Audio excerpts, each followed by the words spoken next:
Christmas still arrives every year. Tree up, dinner cooked, presents wrapped. But something's missing. The traditions that once made the season messy, magical, and unmistakably ours have quietly slipped away. In this video, we present 15 rituals that shaped British Christmases for generations but have faded into memory. Once upon a time, every British household steamed a dense, dark Christmas pudding in the weeks before the big day. Packed with dried fruit, sweet, breadcrumbs, and a generous slug of brandy, it was a labour of love. Mixed on stir-up Sunday, wrapped in muslin, and boiled for hours until the kitchen windows ran with condensation. The pudding sat heavy on the plate, rich and boozy, flamed at the table with a blue hiss of ignited spirit. Figgy pudding, plum pudding, whatever you called it, it was the centrepiece of Christmas dinner. But English heritage now warns that the tradition could vanish within 50 years. Research shows only a small fraction of families still make such puddings today. Busy lifestyles favour quick desserts over the ritual of boiling and steaming. The shop-bought version sits in foil trays, microwaved in minutes. Convenient, yes, but it doesn't taste like memory. The homemade pudding, with its months of maturation and the sixpences hidden inside, has quietly slipped from the table, taking with it the smell of cloves and the warmth of anticipation. Long before mince pies became sweet little pastries, filled with raisins and spice, they were savoury affairs, packed with minced mutton or beef alongside the dried fruit, sugar and suet. These early mince pies were festive centerpieces, rich and substantial, a reflection of medieval feasting traditions. Families baked them at home, crimping the pastry by hand, filling the air with the scent of cloves and nutmeg. By the 19th century, the meat had largely disappeared, replaced by sweeter fillings, but the ritual of making them from scratch endured well into the 20th century. Then convenience took over.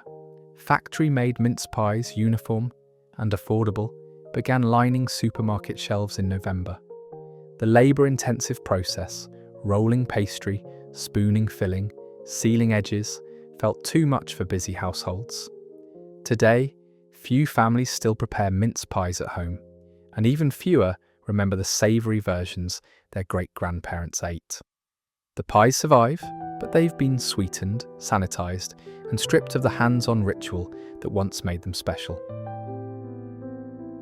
In the years following the Second World War, when rationing still gripped Britain, an orange in your Christmas stocking was a treasure. Sugar mice, boiled sweets, a handful of barley sugars wrapped in cellophane, these were luxuries, hoarded and savoured. Children woke on Christmas morning to find their stockings heavy, not with gadgets or branded toys, but with simple treats. A tangerine, a shiny penny, a stick of rock from the seaside. The scarcity made them magical. By the 1960s, rationing had ended and confectionery became cheap and abundant. Chocolate bars, fizzy sweets, and factory-made novelties flooded the shops. What had once been rare became routine. The excitement of receiving a single orange, the ritual of peeling it slowly by the fire, faded into history. Today's stockings overflow with plastic-wrapped plenty, but the thrill of scarcity, the kind that made a boiled sweet feel like gold, has gone. We gained abundance but lost wonder. Imagine a darkened Victorian parlour, lit only by firelight and a shallow bowl of brandy set ablaze in the centre of the table. Floating in the flames were raisins, and the game was simple. Plunge your hand into the fire, snatch a burning raisin, and pop it into your mouth before it scorched your fingers. This was Snapdragon, a Christmas tradition that combined bravery, spectacle, and more than a little danger. Children shrieked with delight as blue flames licked their hands, and adults cheered on the boldest players. It was thrilling, communal, and completely mad by modern standards. By the early 20th century, safety concerns and common sense had all but killed the game. No parent today would dream of letting their child fish fruit from a flaming bowl of alcohol. Snapdragon survives only in history books and the occasional Victorian-themed event, a relic of a time when Christmas entertainment was visceral, risky, and unforgettable. The flames have been extinguished, and with them, a peculiar kind of festive courage. Before television claimed the living room, Christmas evenings were filled with raucous parlour games that brought families and neighbours together in ways that felt dangerously close to flirtation or outright chaos. Hoop and hide was a festive twist on hide and seek, where being caught meant forfeiting a kiss. Questions and commands was an early form of truth or dare, with penalties that ranged from embarrassing confessions to silly physical challenges. Hot Cockles involved a blindfolded player guessing who had just struck them on the backside, a game that was equal parts slapstick and scandal. These games were saucy, physical, and often rough, but they broke the ice and got everyone laughing. By the mid-20th century, television had arrived, offering passive entertainment that required no preparation, no rules, and no risk of a slapped bottom. Digital devices finished the job. Today, Christmas gatherings are quieter, more polite, and infinitely less chaotic. The parlour games that once filled the house with shrieks and laughter have been replaced by screens, and the room is never quite as loud. In the weeks before Christmas, children sat at kitchen tables with scissors, glue pots, and strips of coloured paper, looping and linking them into long chains that would be draped across the living room ceiling. It was slow, sticky work, but it was yours. Every link, every wonky cut, every smudge of paste. Paper decorations were homemade because that's what you could afford, and because making them was half the fun. By the 1950s and 60s, cheap tinsel and mass-produced ornaments began flooding the shops. Companies like Shiny Bright turned out baubles and garlands by the thousand, and electric fairy lights replaced candles on the tree. The paper chains, suddenly shabby by comparison, were packed away and forgotten. Today, most decorations come in boxes from discount stores, uniform and disposable. The ritual of making them, cutting, folding, gluing together, has vanished along with the lopsided charm they brought to the room. The house looks tidier now, but it's lost the finger.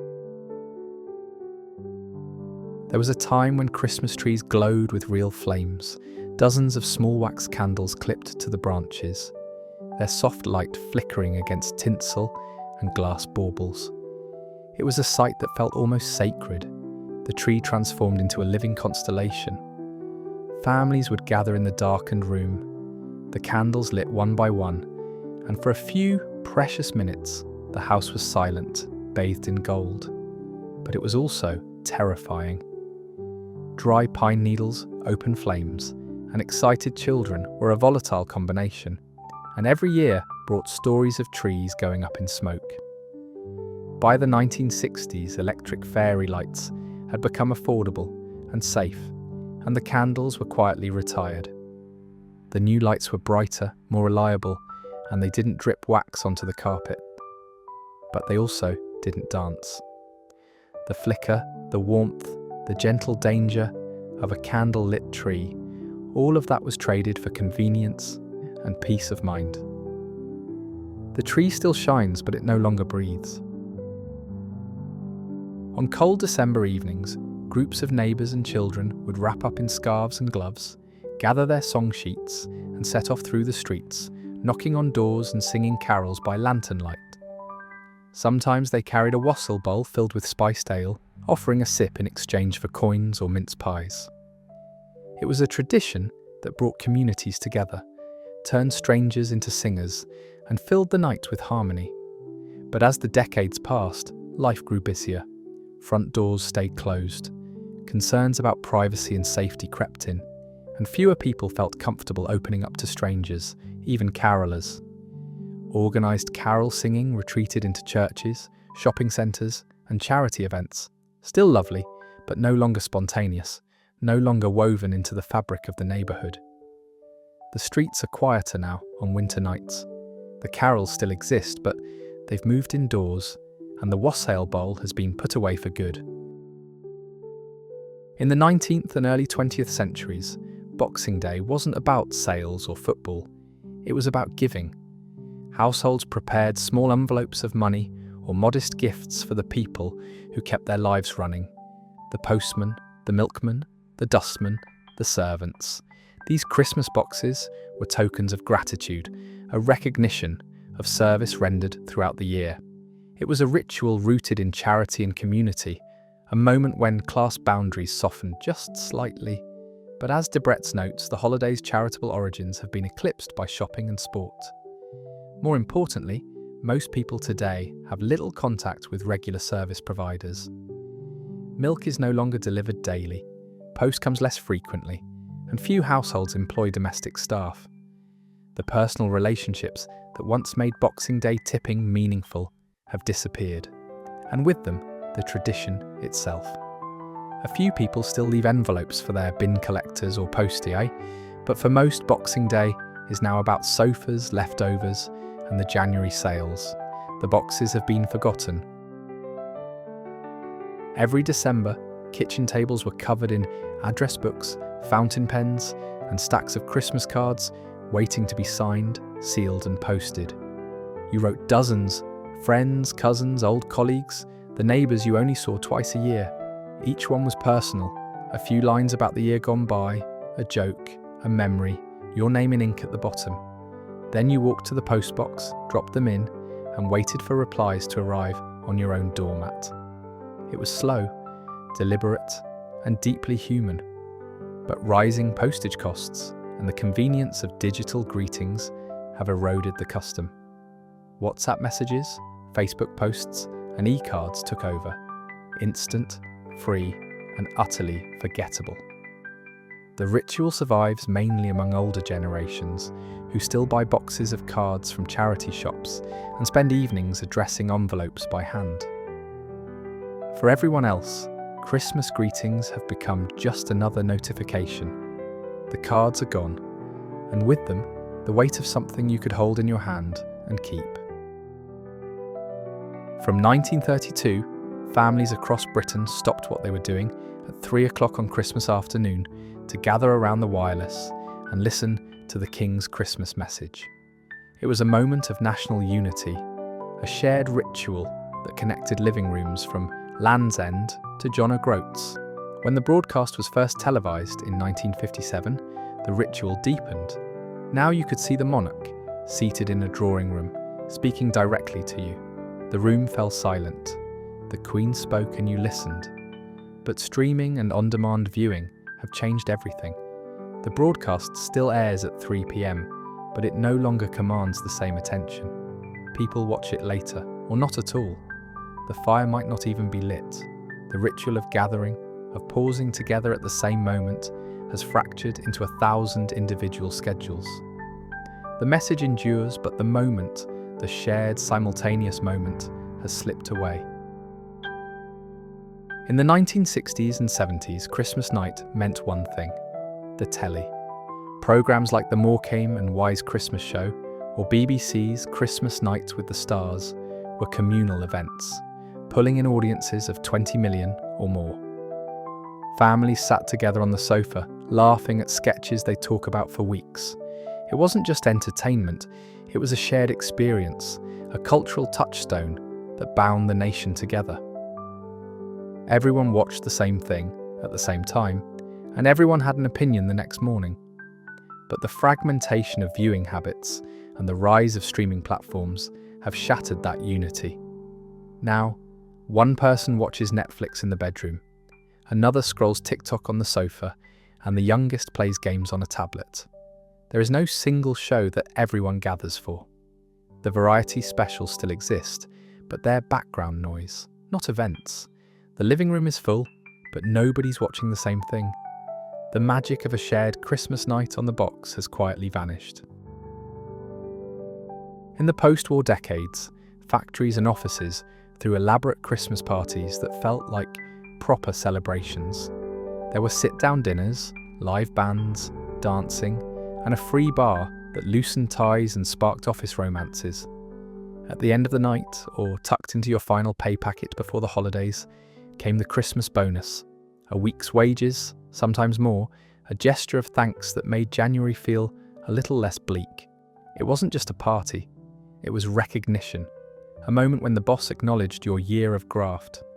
But changing workplace cultures, tighter budgets, and the lingering caution of the pandemic era have shrunk or eliminated these gatherings.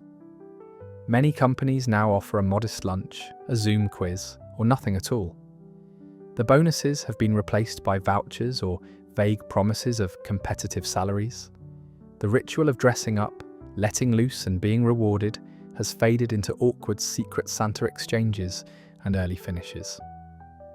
The office Christmas do survives in name, but the spirit and the generosity have mostly gone.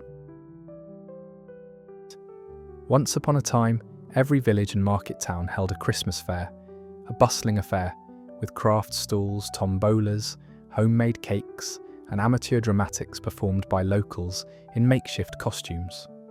Mummers' plays, with their stock characters, like St. George and the Turkish Knight, were rowdy, absurd, and deeply traditional, passed down through generations and performed in church halls and pub gardens. These events were rough around the edges, but they belonged to the community. Everyone knew someone in the cast or behind a stall. It was chaotic, charming, and unmistakably local. But over the decades, many of these fairs and plays have been replaced by corporate Christmas markets, uniform, professional, and imported wholesale from Germany. The amateur dramatics gave way to professional pantomimes in regional theatres. The crafts became mass-produced. What was once a community gathering became a commercial event. A few villages still put on a mummers' play or a small fair, but for most the tradition has been tidied away, professionalised, and lost. Before the television took over, Christmas evenings were loud, chaotic, and filled with games that required nothing but imagination and a willing crowd. Charades was the star, miming book titles, films, and phrases, while your family shouted guesses and collapsed in laughter. There were rougher games too, like Buck Buck, where one team formed a human chain and the other leapt onto their backs, testing strength and balance until someone buckled. As the field describes, these boisterous games filled the living room with energy, noise, and the kind of exhaustion that felt earned. But once the telly arrived, and later the games console and the smartphone, the need for homemade entertainment evaporated. Screens offered easier, quieter amusement. The charades clues were packed away. The bruises from Buck Buck healed for the last time. Today, families still gather, but they're more likely to scroll in silence than shout in unison. The games haven't disappeared entirely, but they've retreated to the margins, and the house is never quite as riotous as it once was. 15 traditions vanished, not banned or stolen, just quietly traded for convenience, safety, and speed. We swapped homemade for shop-bought, chaos for calm, effort for ease. Christmas still comes, but it arrives faster now, quieter, more polite. The rituals that once bound us, messy, dangerous, gloriously imperfect, have been smoothed away. Perhaps that's progress, perhaps it's just change. But if you remember the smell of cloves, the taste of burnt raisins, the carols in the cold, hold on to that. Memory is all we have left.